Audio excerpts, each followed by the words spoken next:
नमस्कार बच्चों, मैं आज आप लोगों के बीच में मैथिली शरण गुप्त द्वारा लिखित मनुष्यता चैप्टर लेकर आए हूँ, जो कि एक भाववाचक है। कवि इसमें मैथिली शरण गुप्त जी कहते हैं कि विचार लो कि मतर्य हो न मृत्यु से डरो कभी। मतर्य मतलब मरणशील। कवि मैथिली शरण गुप्त जी कहते हैं कि मनुष्य को हमेशा अपने मन में यह विचार कर लेना चाहिए कि वो मरणशील है, अर्थात एक न एक दिन वह मृत्यु को प्राप्त होगा। इसलिए उसे मृत्यु से कभी डरना नहीं चाहिए। मरो परंतु यों मरो की याद जो करे सभी। मृत्यु को तो हर कोई प्राप्त करता है, लेकिन कवि कह रहे हैं ऐसी मृत्यु को प्राप्त करो जिससे हर कोई याद करे, अर्थात आपका नाम अमर हो जाए। हुई नैयो सुमृत्यु तो वृथा मरे वृथा जिए। कवि मैथिली शरण जी गुप्त जी कहते हैं कि इस तरह की अगर सुमृत्यु मतलब सुंदर मृत्यु, अगर इस तरह की सुंदर मृत्यु को नहीं प्राप्त होते हो तो वृथा मतलब व्यर्थ। वृथा आपका जीना भी व्यर्थ हो जाता है, आपका मरना भी व्यर्थ हो जाता है।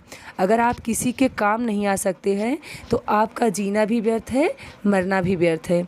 मरा नहीं वही कि जो जिया न आपके लिए। वह व्यक्ति मर के भी नहीं मरता जो जिया न आपके लिए, अर्थात जो अपने लिए नहीं जीता बल्कि दूसरों के लिए जीता है, वह व्यक्ति मर के भी नहीं मरता है, अर्थात वह अमर हो जाता है। वही पशु प्रवृत्त है कि आप ही चरें। वह मनुष्य पशु प्रवृत्त मतलब पशु के स्वभाव वाला कहलाता है कि जो आप ही चरे, अर्थात जो अपने ही और अपने सगे संबंधियों के बारे में ही सोचे, क्योंकि दूसरों के बारे में जो नहीं सोचता है वह पशु प्रवृत्ति का माना जाता है, अर्थात पशु के स्वभाव का माना जाता है। क्योंकि जिस तरह से पशु केवल अपने बारे में सोचते हैं, अपना पेट भर लेते हैं, उसी तरह उनका भी स्वभाव होता है। वही मनुष्य है कि जो मनुष्य के लिए मरे। कवि मैथिली शरण गुप्त जी कहते हैं कि वास्तव में मनुष्य वह है जो दूसरों के लिए अपना जीवन दान कर दे। उसी उदार की कथा सरस्वती बखानती, उसी उदार से धरा कृतार्थ भाव मानती। कवि मैथिली शरण गुप्त जी कहते हैं कि उसी उदार दयावान, उदार मतलब दयावान, दयालु। कवि कह रहे हैं कथा मीन्स कहानी, सरस्वती मतलब किताबों से आशय है, बखानती मतलब गुणगान करना। तो कवि मैथिली शरण गुप्त जी कहते हैं जो व्यक्ति दूसरों के लिए अपना जीवन कुर्बान कर देता है, अर्थात दूसरों के लिए उसका जीवन काम में आता है, ऐसे दयावान व्यक्ति की कहानी भी किताबों में ही उनका गुणगान होता है। उसी उदार से धरा कृतार्थ भाव मानती। धरा मीन्स पृथ्वी, कृतार्थ मीन्स आभारी या धन्यवाद मतलब धन्य मानना। तो कवि कह रहे हैं कि उसी उदार से धरा कृतार्थ भाव मानती, और ऐसे ही उदार व्यक्ति के, ऐसे ही दयावान व्यक्ति के धरती भी ऋणी मानती है, अर्थात अपने आप को धन्य मानती है। उसी उदार की सदा सजीव कीर्ति कूचती, अर्थात कवि कह रहे हैं उसी दयावान व्यक्ति की सदा मीन्स हमेशा, सजीव मतलब सजीव कीर्ति, कीर्ति मतलब यश उसकी, और सजीव मतलब जो हमेशा जीवित रहे, कूचती मतलब गूंजती रहती है। कवि कह रहे हैं उसी उदार व्यक्ति की, ऐसे ही दयावान व्यक्ति की हमेशा जो यश है वह चारों तरफ गूंजता रहता है। तथा उसी उदार को समस्त सृष्टि पूजती, और ऐसे ही दयावान व्यक्ति को समस्त सृष्टि पूजती, समस्त संसार के लोग पूजते हैं। अखंड आत्मभाव जो असीम विश्व में भरे, वही मनुष्य है कि जो मनुष्य के लिए मरे। अखंड आत्मभाव जो असीम विश्व में भरे, अखंड मतलब जिसका खंडन न हो, अर्थात एकता से, जो एकता का आत्मभाव, सबके अंदर एकता का भाव भरे, असीम विश्व में भरे। असीम मतलब जिसकी सीमा न हो, विश्व मतलब संसार। कवि कह रहे हैं जो इस सीमा रहित संसार के बीच में एकता का भाव भरता है, वही मनुष्य है जो मनुष्य के लिए मरता। वास्तव में वही मनुष्य है जो मनुष्य के लिए अपना जीवन दान करे। क्षुधार्थ रति देव ने दिया करस्त थाल भी, तथा दधीच ने दिया परार्थ अस्थि जाल भी। क्षुधार्थ मीन्स भूख से पीड़ित, करस्त मीन्स हाथ में स्थित थाली, थाल मीन्स थाली, तथा दधीच ने दिया परार्थ मीन्स दूसरों के उपकार के लिए, अस्थिजाल मीन्स हड्डियों का समूह। कवि कह रहे हैं क्षुधार्थ रति देव ने दिया करस्त थाल में। भूख से पीड़ित राजा रतिदेव ने अपने हाथ की आखिरी थाली भी दान कर दी थी दूसरों के लिए, तथा दधीच ने दिया परार्थ अस्थिजाल, और महर्षि दधीच ने दूसरों के लिए, दूसरों के काम आ सके इसलिए वो अपने पूरे शरीर का हड्डियों का समूह दान कर दिया था। उसी नर क्षितिस ने स्वमास दान भी किया। उसी नर मतलब गांधार देश के, क्षितिस मीन्स राजा, गांधार देश के जो राजा शिवी थे वे स्वमास दान भी किया। स्वमास मतलब अपने शरीर का संपूर्ण मांस जो है दान कर दिए थे दूसरों के उपकार के लिए। सहर्ष वीर कर्ण ने शरीर चर्म भी दिया, और प्रसन्नतापूर्वक वीर कर्ण ने अपने शरीर चर्म मतलब शरीर का कवच, वीर कर्ण ने प्रसन्नतापूर्वक अपने शरीर का संपूर्ण कवच दान कर दिया था। अनित्य देह के लिए अनाद जीव क्या डरे, और इसलिए मैथिली शरण गुप्त कहते हैं कि इस अनित्य अर्थात नश्वर जो कल नष्ट हो जाएगा, नित्य नहीं रहने वाला है, देह मतलब शरीर।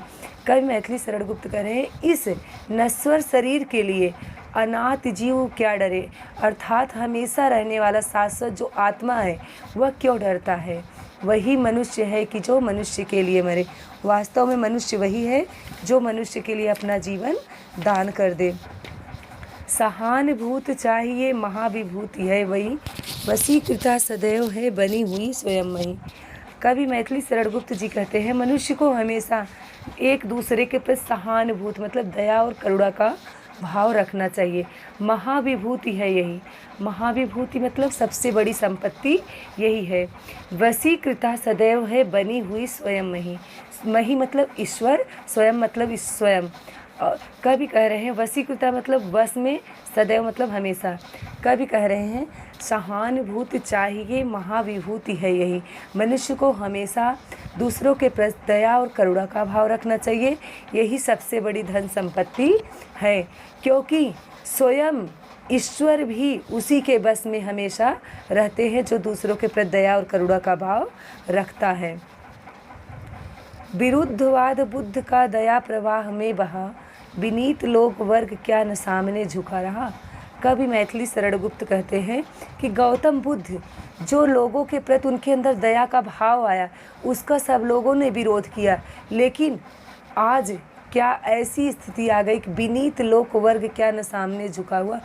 आज भी जो दयालु व्यक्ति हैं, जो करुणामय व्यक्ति हैं, वे जो है उनके सामने अपना सिर झुकाते हैं। आहा वही उदार है परोपकार जो करे।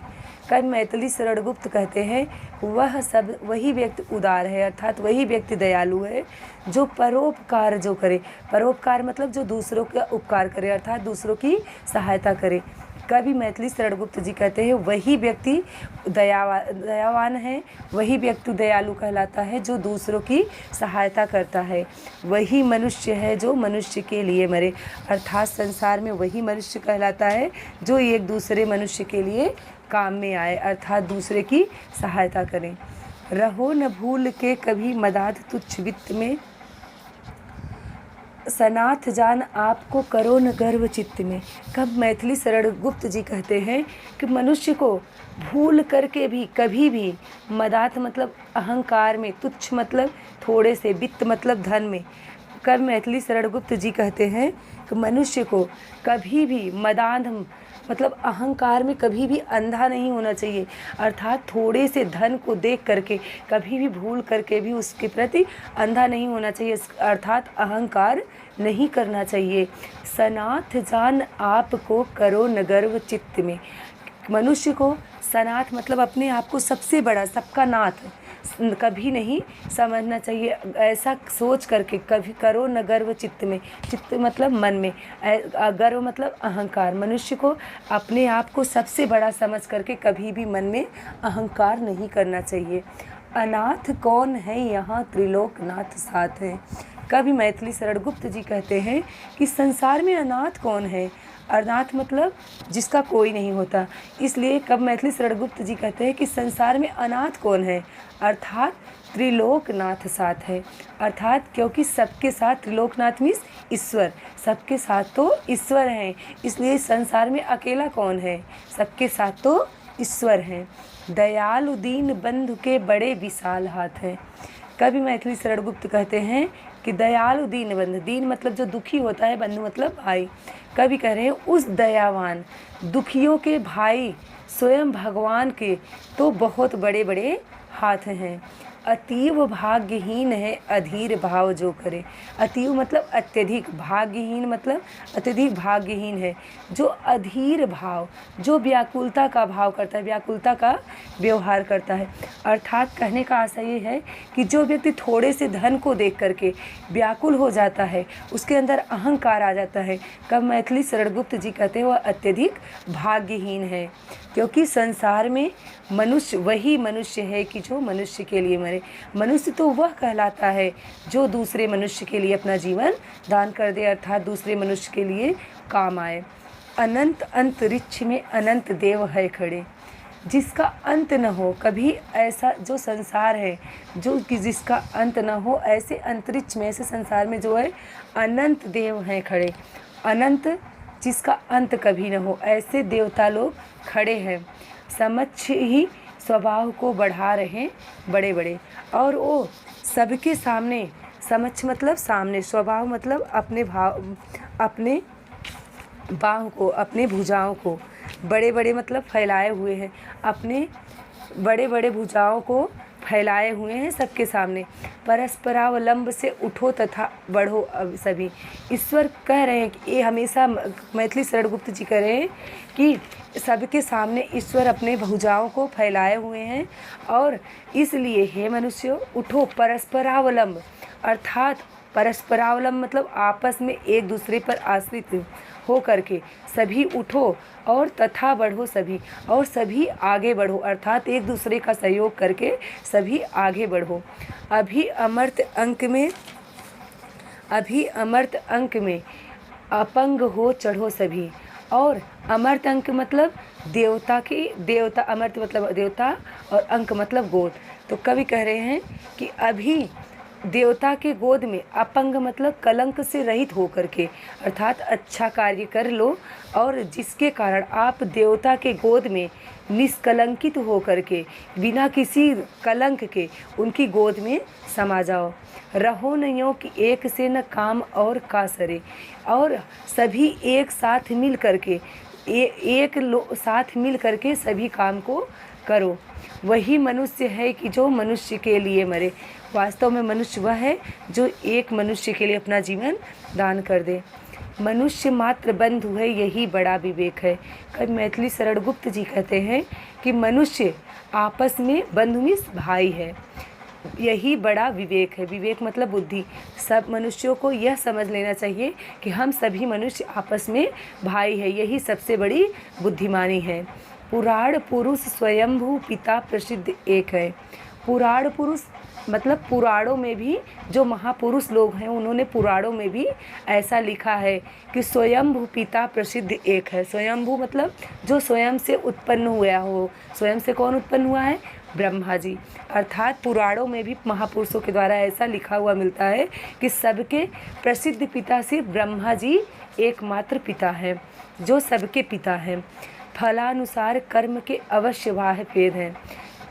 फलानुसार कर्म के फल के अनुसार, मनुष्य जो जैसा कर्म करता है उसके कर्म के अनुसार जो फल मिलता है, उसी के अनुसार जो दुख होता है, कष्ट होता है, उसको देखने में भले ही बाहर भेद है, भले ही बाहर से भेदभाव दिखाई देता है, परंतु अंतरैक में प्रमाणभूत वेद है। परंतु अंतरैक मतलब अंतर में एक ही आत्मा का ही निवास है, ऐसा प्रमाणभूत वेद है। प्रमाणभूत मतलब साक्षी होना, मतलब वेदों में भी ऐसा माना गया है। आगे पर अनर्थ है कि बंधुहीन बंधु की व्यथा हरे, और यह अनर्थ है अगर भाई ही भाई के व्यथा मतलब दुखों को, अगर भाई ही भाई के दुखों को दूर नहीं करेंगे तो यह अनर्थ है, अर्थात विनाश का कारण है। वही मनुष्य है कि जो मनुष्य के लिए मरे। वास्तव में मनुष्य वही है जो मनुष्य के लिए अपना जीवन दान कर दे। आगे, चलो अभीष्ट मार्ग पर, चलो अभीष्ट मार्ग पर सहर्ष खेलते हुए। अभीष्ट मतलब जो इच्छित मार्ग हो, जो चाहा हुआ मार्ग हो। कवि मैथिली शरणगुप्त कहते हैं कि इसलिए मनुष्य जो चाहा हुआ, जो इच्छित मार्ग है उस पर सहर्ष मीन्स प्रसन्नतापूर्वक खेलते हुए ऐसा चलो। विपत्ति विघ्न जो पड़े उन्हें ढकेलते हुए। जब मिल करके तुम चलोगे साथ में तो विपत्ति जो भी कठिनाई होगी, विघ्न जो बाधाएं आएंगे उन्हें ढकेलते हुए, उन्हें दूर करते हुए आप आगे बढ़ जाओगे।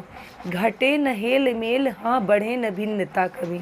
और घटे न हेल मेल मतलब जो इससे न आपका मेल जोल जो है, आपका जो मेल मिलाप है वो कभी घटेगा नहीं, और बढ़े न भिन्नता कभी, और इससे जो आपस में भेदभाव है वो भी कभी नहीं बढ़ेगा। अतर्क एक पंथ के सतर्क पंथ हो सभी।